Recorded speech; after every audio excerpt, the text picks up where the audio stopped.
Hello friends, मैं धर्मराज पुरोहित DSR classes से आपका स्वागत करता है। और पूर्व का जो टॉपिक मैंने पढ़ाया है तटस्थता व उसकी विशेषता के बारे में, बहुत सारे छात्रों का कमेंट्स भी आए।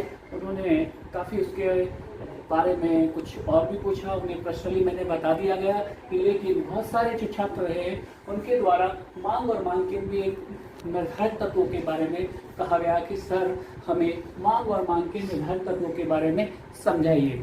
तो मैं आपके लिए आज टॉपिक लेकर आया हूँ मांग और मांग के निर्धारक तत्व। अब देखिए, मांग अगर नॉर्मली आपसे पूछा जाए कि मांग होती क्या है, तो काफ़ी बार मैंने स्टूडेंटों को देखा है, पूछा है, तो उन्होंने सीधा उत्तर दिया है कि सर मांग क्या होती है कि जैसे हमारी माता जी हैं या मम्मी हैं, वो सुबह उठकर अपने सर में जो लगाती है वो मांग कहलाती है। तो इस प्रकार के रोमांचक उसके आंसर भी निकल के आए हैं, लेकिन असल में वो मांग नहीं कहलाती है, क्योंकि यहाँ जो मांग है वो क्या है, वो आपकी आवश्यकता से जुड़ी हुई है।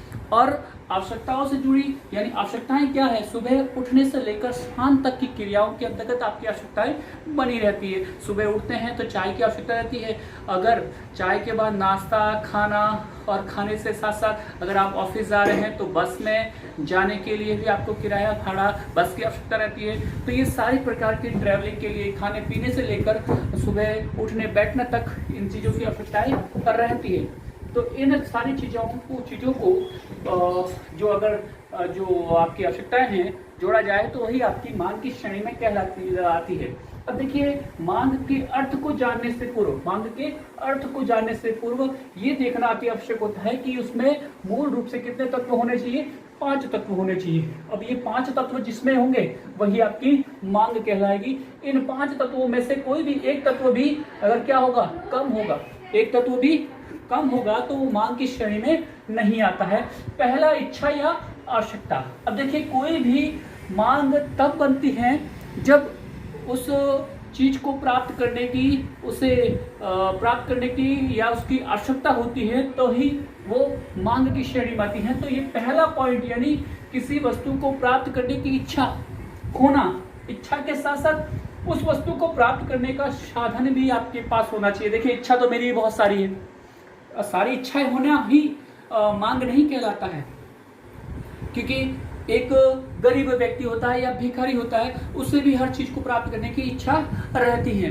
वो भी बड़े बड़े महलों में रहना चाहता है, लेकिन यदि वो क्यों नहीं रह पाता है, क्योंकि उसके पास वो क्या नहीं होता है, साधन नहीं होता है। और साधन ना होने के कारण वो अपनी इच्छा को पूरा नहीं कर पाता है।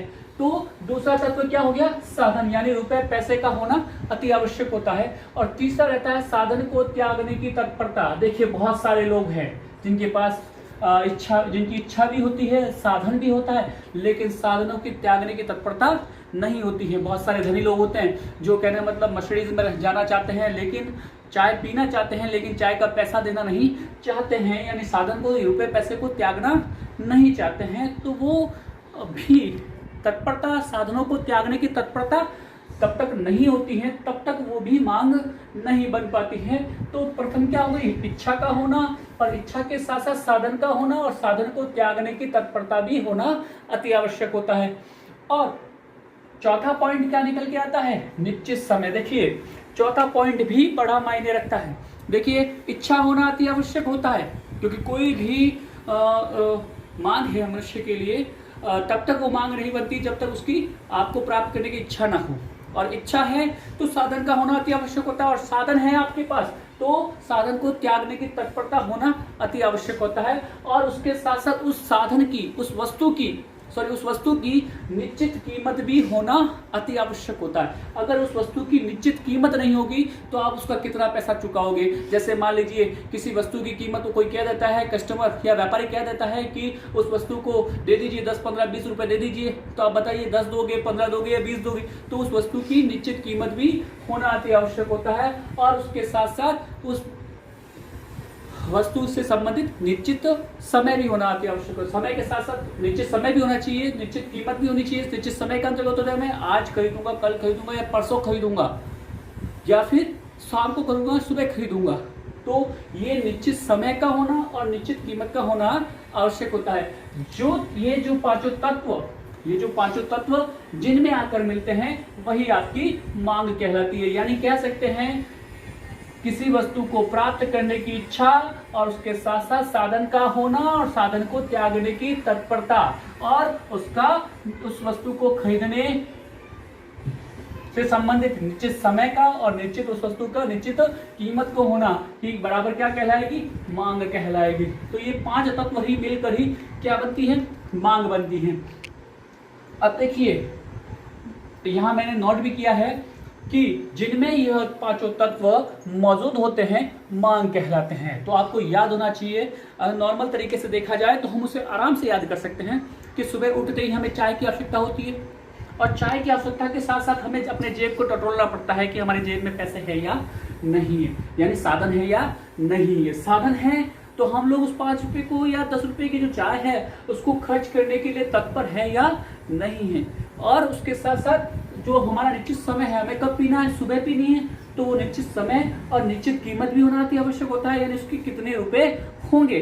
तो ये जब 5 तत्व जब मिल जाते हैं तो वो मांग बन जाती हैं। अब मांग बनने के पश्चात ये 5 तत्व जिनमें मौजूद होंगे वही मांग कहलाएगी। तो इसके आधार पर मैंने परिभाषा बनाई है, अर्थात मांग से तात्पर्य पूर्ण विभिन्न वस्तुओं से, उन विभिन्न वस्तुओं से है जिनकी वस्तुओं की मात्राओं से है जो उपभोक्ता भिन्न भिन्न कीमतों पर खरीदने के लिए तत्पर होता है। यानी कहने का मतलब है एक उपभोक्ता उन सभी वस्तुओं से संबंधित है जो उस वस्तु की भिन्न भिन्न कीमतों पर खरीदने के लिए क्या होता है, तत्पर होता है।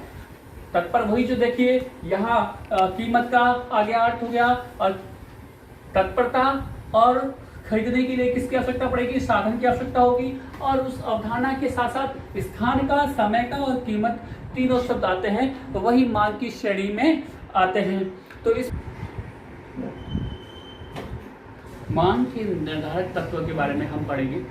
देखिए मांग के अर्थ के बारे में हम लोग पढ़ चुके हैं। अब मांग के निर्धारक तत्व जो कि मांग को निर्धारित करते हैं। देखिए प्रथम पॉइंट दे रखा है स्वयं वस्तु की कीमत।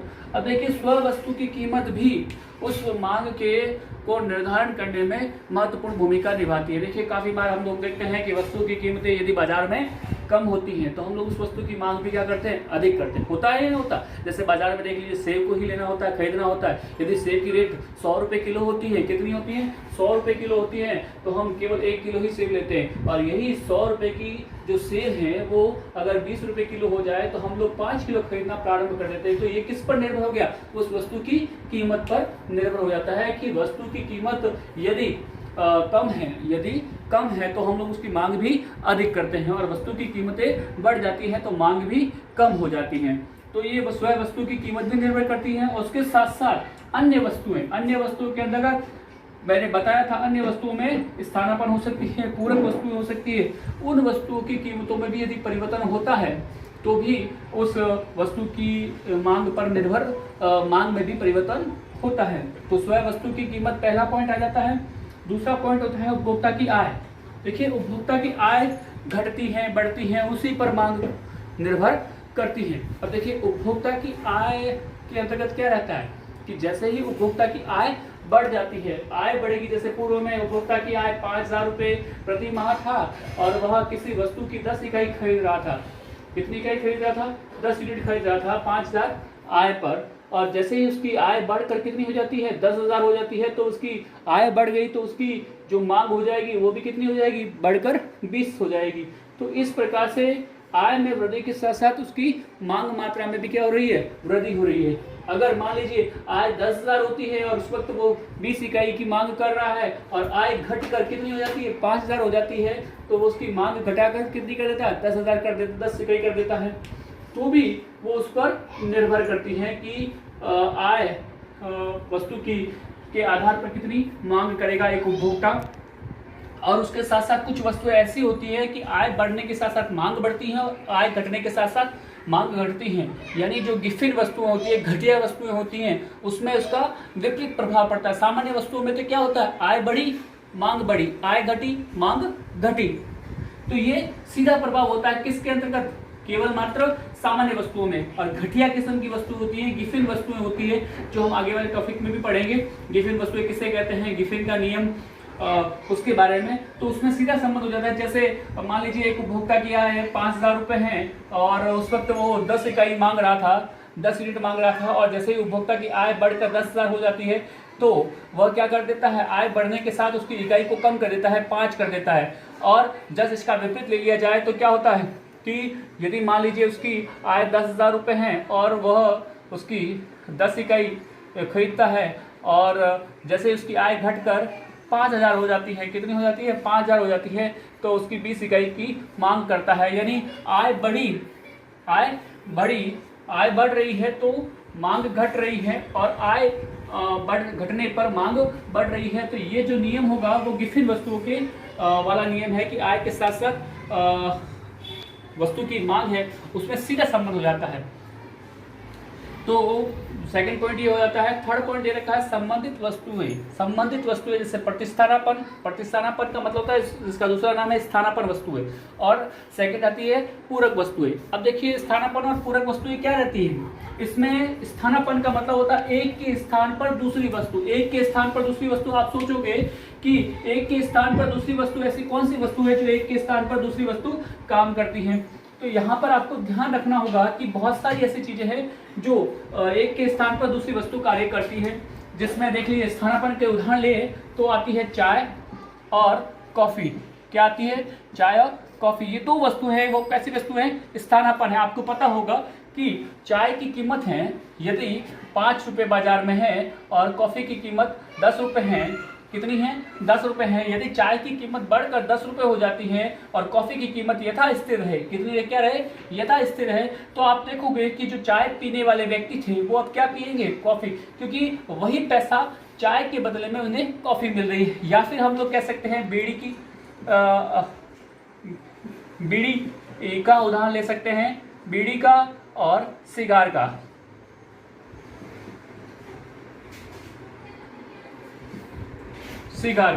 अब ये दो उदाहरण भी ले सकते हैं। मान लीजिए बीड़ी का रेट 10 रुपये है और सिगार का रेट 20 रुपये है, और बीड़ी की रेट बढ़कर 20 रुपये हो जाती है और सिगार के रेट में किसी प्रकार का कोई परिवर्तन नहीं होता है। तो ये जो 10 रुपये जब रेट दी, जो ये व्यक्ति उस कम मूल्य के कारण इस चीज को पी रहे थे, जैसे ही बीड़ी की रेट बढ़ जाती है, वो 20 रुपये हो जाती है, तो व्यक्ति बीड़ी को न पीकर क्या पीना प्रारंभ कर देगा, सिगार पीना प्रारंभ कर देगा। तो वही चीजें चाय में भी हैं। जैसे कीमतें, चाय की कीमत 5 से बढ़कर 10 हो जाती हैं और कॉफी की कीमत में कोई परिवर्तन नहीं होता है, तो इसकी मांग है वो कॉफी पर बढ़ जाती है। तो यह भी प्रभाव मांग के को निर्धारण करने का एक तत्व के रूप में कार्य करता है। तो ये तो था स्थानापन्न का उदाहरण। अब आता है आपका पूरक वस्तुएं, यानी पूरक का अर्थ ही क्या है, पूरक का अर्थ क्या हो जाता है। देखिए पूरक नाम ही अपना इसका उत्तर दे रखा है। पूरक क्या होता है कि एक के मांग दूसरे पर निर्भर करे। अब आप सोचोगे कि सर एक की मांग दूसरे पर निर्भर कैसे करती है, तो उसका एक छोटा सा उदाहरण होता है। हम एग्जाम्पल लेते हैं, जैसे पेट्रोल और कार। अब कहोगे कि सर पेट्रोल और कार से क्या संबंध है, तो बहुत कुछ संबंध है, क्योंकि जब पेट्रोल की कीमतें बढ़ जाती हैं तो हम लोग कार की मांग अधिक करते हैं, क्योंकि पेट्रोल सस्ता होने पर हमारे लिए जो कार है वो क्या हो जाती है, सस्ती हो जाती है, क्योंकि कार का पैसा तो एक बार चुकाना होता है और पेट्रोल का जो पैसा है प्रतिदिन हमें व्यय करना होता है। तो हमारी जो कार की मांग है वो भी किस पर निर्भर करती है, पेट्रोल पर निर्भर करती है। यदि कार पेट्रोल की रेटें कम हो जाती हैं तो कार की मांगें बढ़ जाती है बाजार में, और जैसे ही पेट्रोल की कीमतें बढ़ गई तो कार की मांग भी घट जाती है। आपको पता होगा कि हमारे घरों में भी ये सब होता है कि जैसे बिजली ही ले लीजिए, तो बिजली का क्या है कि बिजली के अंतर्गत यदि बिजली की रेटें सस्ती हो जाती है तो हम लोग क्या करते हैं, बिजली की रेट सस्ती होने के पश्चात हम लोग बिजली का उपभोग करना अधिक प्रारंभ कर देते हैं। क्यों, क्योंकि वो सस्ती हैं। और जैसे ही महंगी हो जाती है तो हम पूरे घर के लोग हैं वो एक बल्ब के नीचे आ जाते हैं, या फिर घर में एक ही टेलीविजन चालू रखते हैं, एसी है, पंखे हैं, वो सारे बंद कर देते हैं, एक पंखे के नीचे ही बैठते हैं, क्योंकि बिजली का बिल अधिक आता है, बिजली की रेट अधिक हो जाती है। इस कारण से वही पेट्रोल और कार के बीच में भी संबंध यही रहता है कि जैसे ही पेट्रोल महंगा हो जाता है, तेल महंगा होता है, डीजल महंगा हो जाता है, तो ऐसी स्थिति में हम लोग कार का उपयोग करना कम कर देते हैं, और कार का उपयोग करना कम कर देंगे तो उसकी मांग भी क्या हो जाती है, कम हो जाती है। तो ये जो वस्तु है, यानी एक पूरक का मतलब होता है एक की मांग दूसरे पर निर्भर करती है। तो इस प्रकार से वो भी इस मांग तत्व को निर्धारित करती हैं कि पूरक वस्तुओं की कीमतें क्या होगी तो मांग कितनी होगी, पूरक वस्तुओं की कीमतों में कमी होगी, वृद्धि होगी तो क्या होगा, स्थानापन्न वस्तुओं की कीमतों में कमी होगी, वृद्धि होगी तब मांग क्या होगी। तो ये भी एक निर्धारण करने का मूल तत्व है। और चौथा है उपभोक्ता की पसंद व रुचि। अब देखिए, पसंद और रुचि तो दिन प्रतिदिन वर्तमान युग में क्या हो रही है, परिवर्तित हो रही है, क्या हो रही है, बदल रही है। आप लोग भी आज अपनी हेयर स्टाइल को ही ले लीजिए, हम लोग अपनी हेयर स्टाइल को कटवाते हैं तो अभी फैशन के अनुसार, रुचि के अनुसार ही कटवा रहे हैं। हम अपने कपड़े भी सिलवाते हैं या रेडीमेड कपड़े भी लेते हैं, तो कैसे लेते हैं कि जो आज फैशन चल रही है उसी के अनुरूप लेते हैं। तो जिनकी फैशन और रुचि उस मार्केट में होगी उसकी उतनी ही अधिक मांग होगी, तो उस फैशन और रुचि पर भी निर्भर करता है। जैसे अभी स्वदेशी की जो होड़ लगी हुई है, लोग प्रत्येक व्यक्ति है स्वदेशी मटेरियल है वो ज्यादा खरीदना पसंद करते हैं, तो प्रत्येक व्यक्ति है स्वदेशी प्रोडक्शन है उसमें धीरे धीरे क्या हो रही है, वृद्धि हो रही है। तो ये भी स्वदेशी प्रोडक्ट की मांग बढ़ना ही क्या है, स्वदेशी पर की लोगों में जागरूकता आना, उनके प्रति रुचि स्थापित होना, तो ये मूल कारण हो गया है।